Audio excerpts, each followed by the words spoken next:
Hello everyone, this is Divya and welcome to Ruchi maths. सो आज के इस लेक्चर में हम लोग बात करने वाले हैं कि फील्ड क्या होता है। ठीक है, तो देखो, अब फील्ड समझने से पहले आपको पता होना चाहिए कि रिंग क्या होता है। तो रिंग पे मैंने काफ़ी लेक्चर्स अभी बनाए हैं। ठीक है, तो आप पहले जाकर है ना उन लेक्चर्स को अच्छे से देख लेना ताकि आपको रिंग बिल्कुल क्लियर हो जाए। ठीक है, तो आपको फील्ड जो है, फील्ड में किसी भी तरह का डाउट नहीं होगा। ठीक है, लेकिन फिर भी एक बार मैं आपको थोड़ा सा बता देती हूँ कि रिंग होता क्या है। बाकी आप अच्छे से जाके उन लेक्चर्स में देख लीजिएगा, मैं लिंक जो है वो डिस्क्रिप्शन में दे दूँगी। अब देखो, रिंग जो है, रिंग के लिए भी तीन चीज़ें होती है। रिंग के लिए पहली चीज़ क्या होती है कि कोई भी आपके पास में, जैसे कोई आपने लिया रिंग, जो ये सेट है, ये रिंग कब होगा? जब R comma plus abelian group होना चाहिए। ठीक है, उसके अलावा R comma dot semi group होना चाहिए। उसके अलावा जो मल्टीप्लिकेशन होता है वो एडिशन के साथ में डिस्ट्रीब्यूटिव होना चाहिए। ठीक है, ये तीन चीज़ें होती हैं रिंग के लिए। ठीक है, तो ये तीन चीज़ें आपको पता होनी चाहिए, मतलब आपको रिंग पता होना चाहिए कि रिंग क्या होता है। तो रिंग में मैंने ऐसा बोला कि पहली चीज़ R कॉमा प्लस, ठीक है, वो क्या होना चाहिए? कम्यूटेटिव होना चाहिए। ठीक है, मतलब अबेलियन ग्रुप होना चाहिए। ठीक है, R comma dot semi group होना चाहिए। सेमी ग्रुप मतलब आपको पता है ही क्या होता है। ठीक है, तीसरी चीज़ कि जो मल्टीप्लिकेशन वाला कॉम्पोजिशन है वो एडिशन के साथ में डिस्ट्रीब्यूटिव होना चाहिए। ठीक है, अब देखो, अब हम आते हैं फील्ड के ऊपर। अब फील्ड जो है, इसमें फील्ड जो है वो कहाँ से उठ के आएगा? कोई भी, आपको पता है कि एक आपके पास में रिंग है। ठीक है, अगर आपके पास में कोई भी रिंग है R, या आप उसको बोल लो F, चलो ठीक है, तो ये जो आपके पास में रिंग F है, ये फील्ड जो है वो कब कहलाएगा? तो इसके लिए भी हमारे पास में तीन कंडीशंस है, और वो क्या है? सबसे पहला कि रिंग जो है वो कम्यूटेटिव होना चाहिए। अगर रिंग जो है वो कम्यूटेटिव है, मतलब अबेलियन रिंग है ना, तो पहली कंडीशन तो क्या हो गई कि रिंग का अबेलियन होना ज़रूरी है। अब अबेलियन क्या होता है? कोई भी रिंग जो है वो अबेलियन कब होगा? आप ऐसे बोलोगे कि अभी तो हमने देखा कि रिंग जो है उसमें R कॉमा प्लस जो है वो कम्यूटेटिव होता ही है।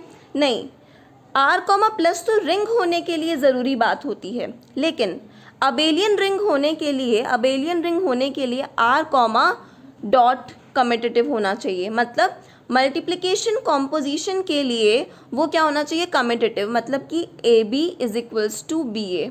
उसके एलिमेंट्स जो हैं, मान लो कोई A एलिमेंट R को बिलोंग कर रहा है, B एलिमेंट R को बिलोंग कर रहा है, तो AB is equals to BA होगा उसके अंदर। तब आप बोलोगे कि रिंग जो है वो अबेलियन रिंग है। ठीक है, सेम ऐसे ही दूसरा पॉइंट देखो, इट हैज़ यूनिटी। इसका मतलब कि रिंग जो है आपके पास में, यहाँ पे रिंग विद यूनिटी होना चाहिए। ठीक है, रिंग विद यूनिटी का मतलब क्या था? कि मल्टीप्लिकेशन आइडेंटिटी एग्जिस्ट करनी चाहिए। क्या एग्जिस्ट करनी चाहिए? आइडेंटिटी एलिमेंट मल्टीप्लिकेशन कॉम्पोजिशन के लिए एग्जिस्ट करना चाहिए। वो क्या हो जाता है आपके पास में? यूनिटी। ठीक है, तो हमने पहले बोला कि कम्यूटेटिव होना चाहिए, दूसरा हमने बोला कि इट हैज़ यूनिटी होना चाहिए। ठीक है, तो इसका मतलब आपको समझ में आ गया कि एक रिंग जो कि अबेलियन है, अबेलियन रिंग विद यूनिटी। ठीक है, अबेलियन रिंग विद यूनिटी, ये दो चीज़ें तो है। ठीक है, अबेलियन रिंग विद यूनिटी, इसको आप फील्ड कब बोलोगे? तीसरी चीज़ देख लेते हैं। तीसरी चीज़ है it's every non zero element has multiplicative inverse. अब देखो, नॉन ज़ीरो एलिमेंट के पास में मल्टीप्लिकेटिव इनवर्स होने का मतलब क्या है? कि यहाँ पे जो F होगा ना, ठीक है, इस F के अंदर जब आप मल्टीप्लिकेशन के साथ में इसको ले रहे हो, ठीक है, तो ज़ीरो एलिमेंट नहीं आना चाहिए। आई क्या बात समझ में? इसका मतलब ये हो गया, देखो ये जो चीज़ है ना, इसका मतलब ये हो गया कि इसके पास में मल्टीप्लिकेशन इनवर्स जो है वो एग्जिस्ट करना चाहिए हर एक एलिमेंट के लिए। अब मल्टीप्लिकेटिव इनवर्स का मतलब क्या होता है? कोई एक element A belongs to F मान लो, ठीक है, तो मल्टीप्लिकेटिव इनवर्स क्या हुआ? 1/A एग्जिस्ट करना चाहिए। ठीक है, अब अगर ज़ीरो F को बिलोंग कर जाएगा तो 1/0 क्या एग्जिस्ट कर सकता है क्या? 1/0 तो डिफाइंड ही नहीं है। ठीक है, तो 1/0 तो एग्जिस्ट नहीं कर सकता। उस अकॉर्डिंग यहाँ पे F के अंदर ज़ीरो के अलावा जितने भी एलिमेंट्स होंगे, ठीक है, ज़ीरो नहीं बोल रहे, ज़ीरो के अलावा नॉन ज़ीरो एलिमेंट्स। तो हर एक नॉन ज़ीरो एलिमेंट जो है, हर एक नॉन ज़ीरो एलिमेंट के पास में मल्टीप्लिकेटिव इन्वर्स होना चाहिए। आई क्या बात समझ में? तो ये तीन चीज़ें जो है ज़रूरी है किसी भी रिंग के पास होना ताकि वो फिल्ड बन जाए। ठीक है, अब देखो इन्हीं तीन चीज़ों को हम और अच्छे से समझेंगे। था सा स्ट्रक्चर, तो आपके पास में ये जो स्ट्रक्चर है F comma plus comma dot, ठीक है, मतलब मल्टीप्लिकेशन और एडिशन कॉम्पोजिशन के साथ में है। Containing at least two elements is a field, ठीक है, कंटेनिंग एटलीस्ट टू एलिमेंट्स, कम से कम इसमें दो एलिमेंट्स तो होना ही होना चाहिए। ठीक है, कम से कम दो एलिमेंट तो होना ही होना चाहिए। तो ये जो है फील्ड सिर्फ तभी होगा अगर आपके पास में ये चीज़ें, ये जो अपन ने ये तीन चीज़ें पढ़ी है ना, यही थोड़ा डिस्क्राइब करके यहाँ लिखी है। ठीक है, देखो पहली चीज़ कि F कॉमा प्लस का अबेलियन होना ज़रूरी है। तो यहाँ पे बात यही आ जाती है, देखो कम्यूटेटिव होने का मतलब, कम्यूटेटिव होने का मतलब क्या हुआ कि रिंग जो है, पहली बात तो आपके पास में रिंग है, ठीक है, रिंग जो है वो कम्यूटेटिव होना चाहिए। तो अब देखो F कॉमा प्लस तो अबेलियन होगा ही होगा क्योंकि रिंग है, ये ऑलरेडी आपको पता है कि ये रिंग है। ठीक है, तो रिंग के अंदर हम पढ़ते हैं कि कोई भी रिंग जो है वो एडिशन कॉम्पोजिशन के साथ तो अबेलियन ग्रुप अबेलियन होता ही होता है। ठीक है, दूसरी बात कम्यूटेटिव होने के लिए आपके पास में ये जो F है, F का मल्टीप्लिकेशन कॉम्पोजिशन के साथ में अबेलियन होना ज़रूरी है। लेकिन यहाँ पे ज़ीरो एग्जिस्ट नहीं कर सकता, इसलिए हम F नॉट लेंगे। ठीक है, ये F माइनस ज़ीरो इसीलिए लिया है जो मैंने आपको बात बताई थी अभी। अगर हम ज़ीरो ले लेंगे तो फिर अगर आपने ज़ीरो एलिमेंट भी इसमें ले लिया, इंक्लूड कर लिया, तो यार अबेलियन ग्रुप होगा कैसे वो? क्योंकि आपको पता है ना ग्रुप की प्रॉपर्टीज़ क्या होती है, ग्रुप की मतलब ग्रुप के लिए कंडीशंस क्या होती है, प्रॉपर्टीज़ नहीं कंडीशंस क्या होती है, वही आइडेंटिटी एलिमेंट होना चाहिए, हर एक एलिमेंट के लिए इन्वर्स होना चाहिए। तो अगर ज़ीरो F को बिलोंग कर रहा होगा तो 1/0 कैसे, उसका इन्वर्स कैसे बिलोंग करेगा F को? 1/0 तो नॉट डिफाइंड है। ठीक है, इसीलिए हम F माइनस ज़ीरो ले रहे हैं। F माइनस ज़ीरो आप F नॉट भी लिख सकते हो कि F नॉट डॉट, मतलब F नॉट मल्टीप्लिकेशन कॉम्पोजिशन के साथ में अबेलियन ग्रुप होना चाहिए। ठीक है, अबेलियन ग्रुप की प्रॉपर्टीज़ आई होप आप लोगों को पता, कंडीशंस आपको पता होगी कि कोई भी ग्रुप अबेलियन कब कहलाता है। पहला क्लोजर होना चाहिए, ठीक है, दूसरा आपके पास में आइडेंटिटी एलिमेंट होना चाहिए, ठीक है, तीसरा इन्वर्स होना चाहिए, है ना, चौथा एसोसिएटिविटी होनी चाहिए, और पांचवा अबेलियन ग्रुप बोल रहा है तो अबेलियन होना चाहिए, मतलब कम्यूटेटिव होना चाहिए। ठीक है, तो आपको याद आ गया होगा। तो देखो तीसरी चीज़ यहाँ पे क्या है, डिस्ट्रीब्यूटिव लॉ जो है वो होल्ड होना चाहिए। ठीक है, डिस्ट्रीब्यूटिव लॉ आपको पता है यार, रिंग के अंदर भी था, मैंने आपको बताया अभी, मल्टीप्लिकेशन जो है वो एडिशन के साथ में डिस्ट्रीब्यूटिव होता है, तो ये रिंग वाली वो कंडीशन है। ठीक है, तो देखो यही सब, ये तीनों चीज़ें यहाँ पे इंक्लूड हो गई ना, यही तीनों चीज़ें, मतलब आप फील्ड की डेफिनेशन ये बोल लो या फिर ये बोल लो, बात एक ही है। ठीक है, इन तीनों चीज़ों को यहाँ पे बोला है। कम्यूटेटिव का मतलब ये आपके पास ये हो गया, ये दोनों चीज़ें। ठीक है, यूनिटी का मतलब क्या हो गया, रिंग विद यूनिटी होना चाहिए। ठीक है, तो मल्टीप्लिकेटिव आइडेंटिटी तो इसके अंदर एग्जिस्ट करेगा ही ना, क्योंकि अबेलियन ग्रुप है, तो ये वाले के अंदर ही आ गया। इन्वर्स, वही इन्वर्स वाली चीज़ जो यहाँ पे है ये, वो भी इस वाले में ही आ गई। ठीक है, चलो अब देखो यहाँ पे एग्जाम्पल्स देखते हैं फील्ड के, कौन कौन सी रिंग ऐसी है जो कि एक फील्ड है। तो रैशनल नंबर की जो आपके पास में रिंग होती है, ठीक है, रियल नंबर की जो आपके पास में रिंग होती है, और कॉम्प्लेक्स नंबर वाली जो आपके पास में रिंग होती है, ये तीनों ही क्या होती है, फील्ड कहलाती है। ठीक है, क्योंकि इन तीनों के लिए ही आपके पास में ये कंडीशंस जो है वो फुलफिल हो रही है। वैसे आप अगर ये तीनों चीज़ें याद रखेंगे ना तो आपके लिए ईजी रहेगा। कौन सी तीनों चीज़ें? अगर आप ये तीनों चीज़ें भी ध्यान रखते हैं तो भी ईजी है, और अगर आप इस तरह से भी ध्यान रखते हैं तो भी ईजी है। ठीक है, देखो नेक्स्ट एग्जाम्पल देखते हैं। The set 0 1 2 is a field for addition modulo 3 and multiplication modulo 3। यहाँ पे आपके पास में आपको ये वाला जो सेट दिया हुआ है, तो सेट आपके पास में क्या है, इसको F मान लो, इस सेट को।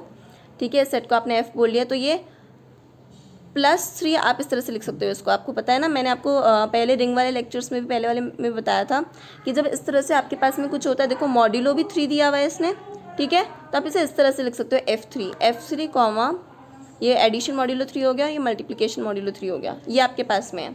तो आपको ये बताना है कि ये जो है एक फील्ड है, आपको ये बताना है, ठीक है।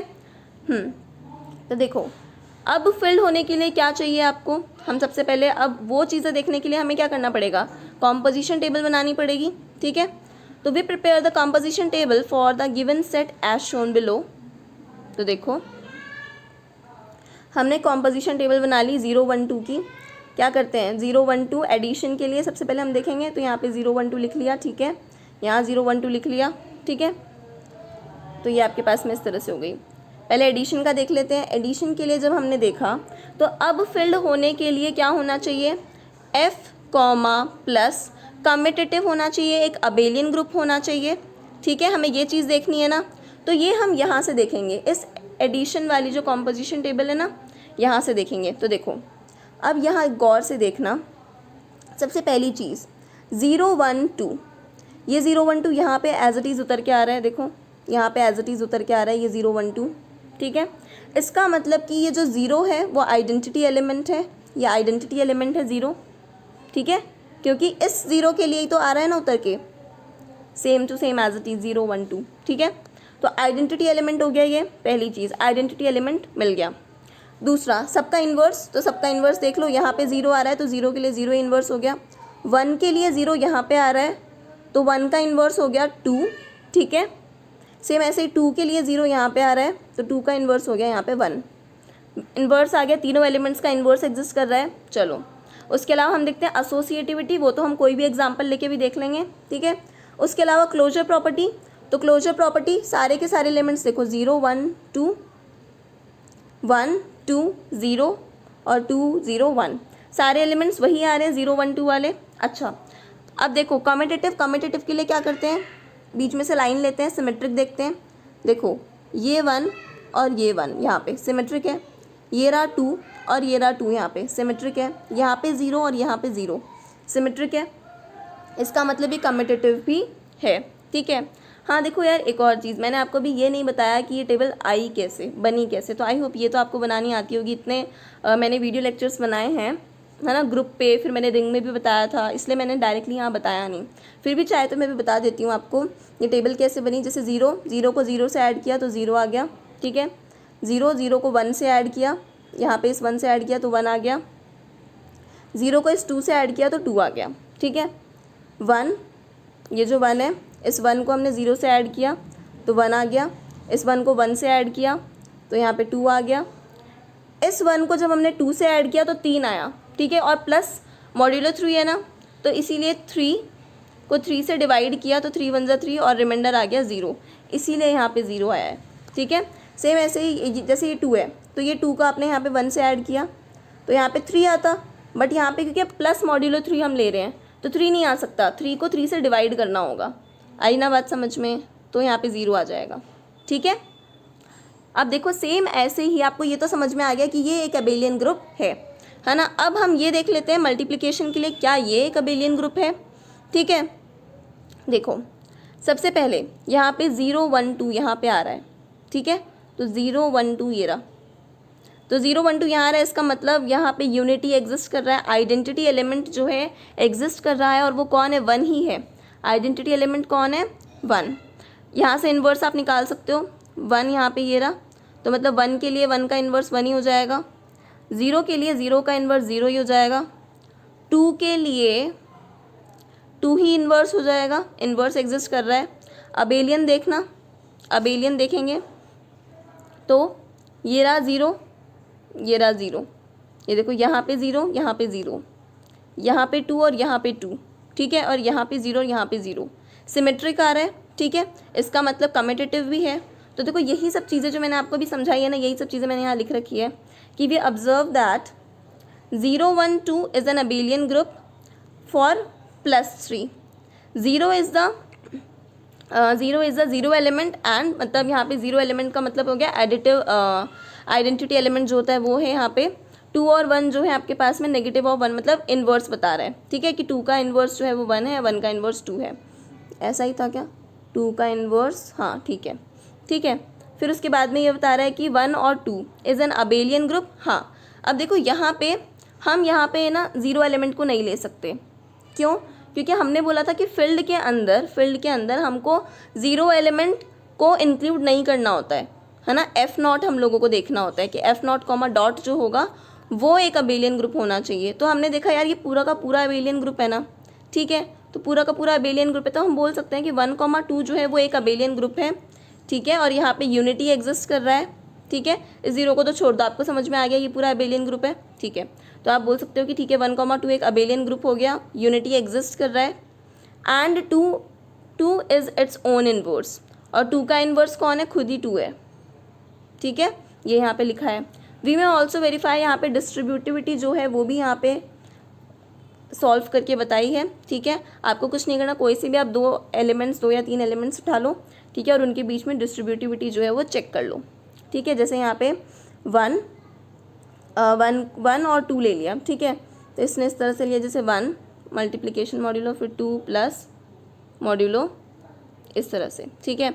अब जब आप देखो ऊपर देख लो 2 और 1 है ना, 2 और 1 को जब आप ऐड करोगे तो 3 आएगा, ये वाली चीज़ 3 आएगी, और 3 को 3 से डिवाइड किया तो 0 आ जाएगा, तो ये हो जाएगा 1 मल्टीप्लिकेशन मॉड्यूलो 0, ठीक है, ये आ जाएगा।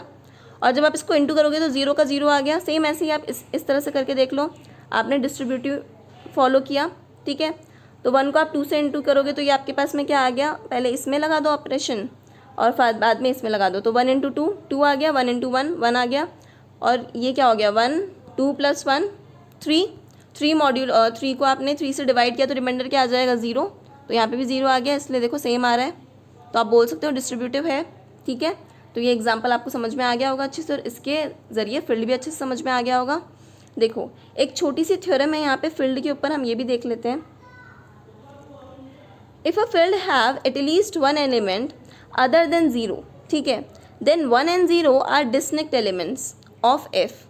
ये ऐसा बोल रहा है कि अगर मान लो फील्ड के पास में कम से कम has at least 1 element other than 0, zero के अलावा इसके पास एक एलिमेंट है, तो 1 और 0 जो है वो 2 डिफरेंट एलिमेंट्स होंगे, हमें ये बताना है। आई क्या बात समझ में?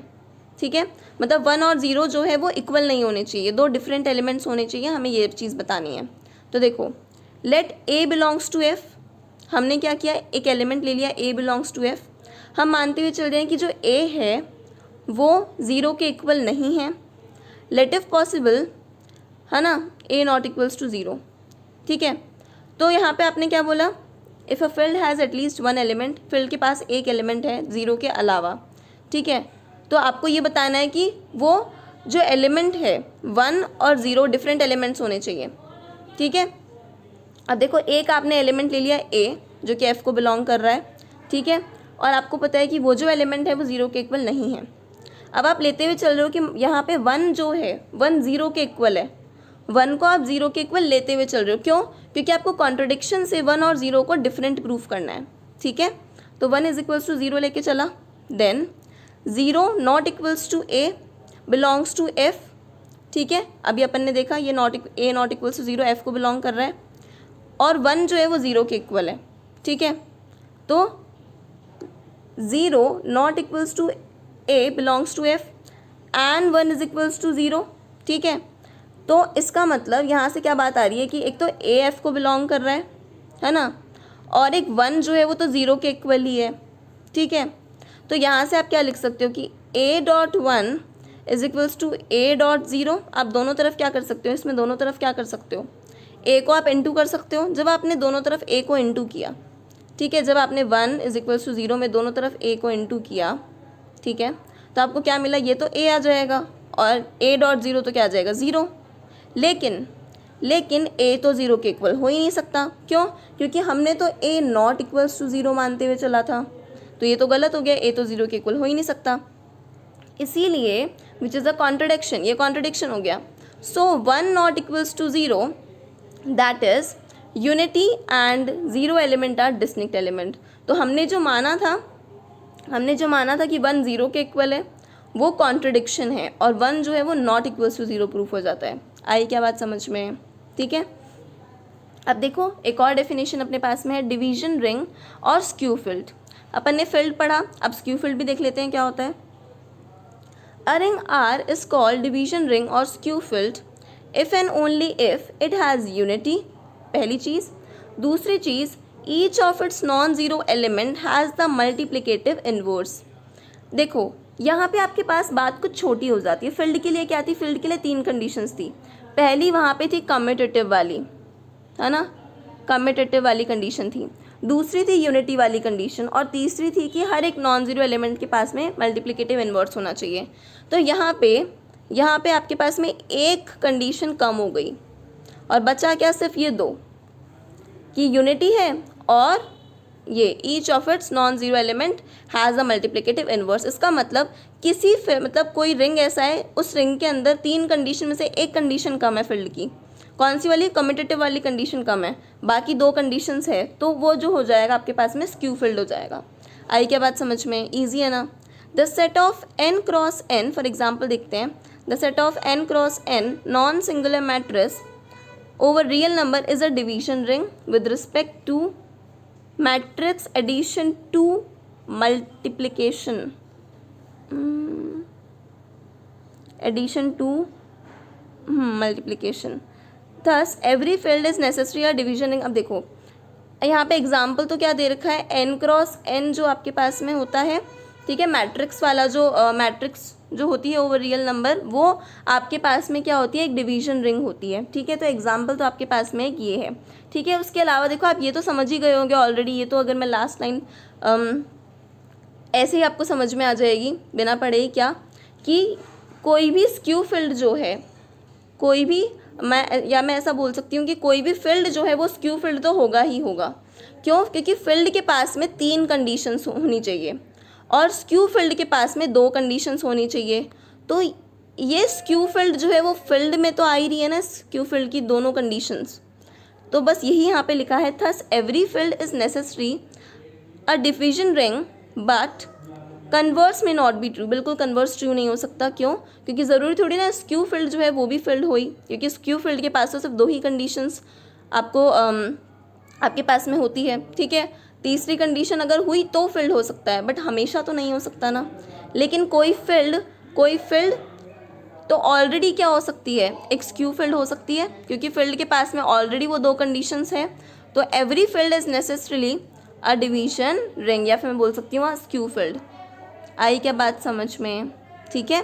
हाँ, और अगर डिवीजन रिंग मतलब कि अगर स्क्यू फील्ड के पास में कम्यूटेटिव वाली प्रॉपर्टी भी हो जाती है, वो वाली कंडीशन भी इसके पास में होती है, कम्यूटेटिव ग्रुप वाली कंडीशन. ठीक है, या मैं बोल सकती हूँ कि कम्यूटेटिव वाली कंडीशन भी अगर इसके पास में होती है डिवीजन रिंग के पास में, स्क्यू फील्ड के पास में, तो वो भी एक फील्ड हो जाएगा.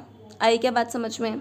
चलो, तो देखो आज हम लोगों ने क्या पढ़ा? फील्ड पढ़ा, फील्ड के ऊपर एग्जाम्पल देखा और स्क्यू फील्ड देखा. अब इसमें से सबसे इम्पॉर्टेंट चीज़ जो है, फील्ड बहुत ज़्यादा इम्पॉर्टेंट है. क्यों?